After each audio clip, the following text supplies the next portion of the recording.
முதலமைச்சர் எடப்பாடி பழனிசாமிக்கான ஆதரவு குறையும் நிலையில் ஆளுநரை சந்தித்து திமுக முறையிடும் என அக்கட்சியின் செயல் தலைவர் ஸ்டாலின் தெரிவித்துள்ளார். சென்னை குன்றத்தூரை அடுத்த தண்டலம் பகுதியில் வடிவுடையம்மன் கோவில் குளம் திமுக சார்பில் தூர்வாரப்பட்டது. அதனை பார்வையிட்ட பின்னர் செய்தியாளர்களை சந்தித்த ஸ்டாலின், முதலமைச்சர் தொடங்கி வைத்த மேட்டூர் அணை தூர்வாரும் பணிகள் தற்போது முடங்கிவிட்டதாக குற்றம் சாட்டினார். ஆளும் அதிமுக அணிகளாக பிரிந்து கிடப்பதால் மக்கள் நலப்பணிகள் பாதிக்கப்பட்டுள்ளதாக அவர் குற்றம் சாட்டினார்.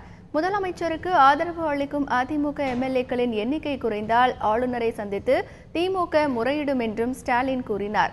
குடியரசுத் தலைவர் தேர்தலில் பாஜகவிற்கு அதிமுக ஆதரவு அளிப்பதில் தவறேதும் இல்லை என அமைச்சர் ராஜேந்திர பாலாஜி தெரிவித்திருப்பதன் மூலம் தமிழகத்தில் மத்திய அரசின் தலையீடு இருப்பது உறுதியாகியுள்ளதாக ஸ்டாலின் குறிப்பிட்டார்.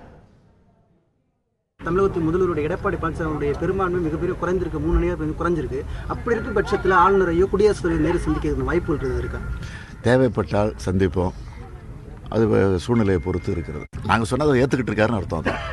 அதாவது மாநில உரிமையெல்லாம் பறிக்கப்பட்டக்கூடிய வகையில் மாநிலத்தை ஒரு அடிமை மாதிரி வச்சு நடத்தக்கூடிய வகையில் மத்திய ஆட்சி நடந்துகிட்டு இருக்குன்னு தெளிவாக சொல்லிகிட்டு இருக்கிறோம்.